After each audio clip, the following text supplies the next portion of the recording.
Now, next up in our gamification playbook is something I think that adds a competitive edge to your sales strategy, and that is leaderboards and rankings. Yeah, it's all about heading into that home stretch. It's all about racing down that finish line or climbing to the top. But here's the twist. It's not a virtual track or a virtual mountain. It's your customer engagement leaderboard. Imagine this.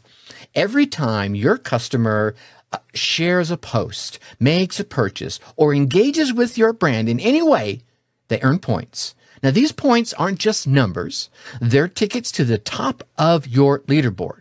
Customers see their names slowly rising in the ranks, fueling their desire to engage more, to learn more, to buy more, to talk about you more. This is a thrilling race that everyone wants to be on top of. Yeah.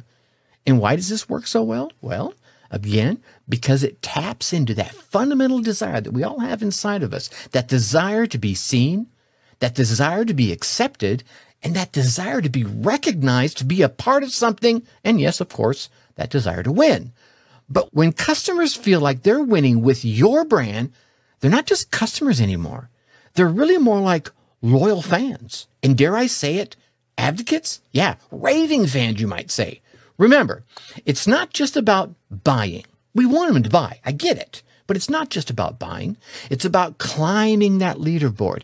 Every accomplishment, every task, every share, every purchase gets them closer to the top. This strategy doesn't just drive sales. It builds a community around your brand, a community that's engaged and a community that's eager to participate more. And in the world of sales, an engaged community is gold. Yeah.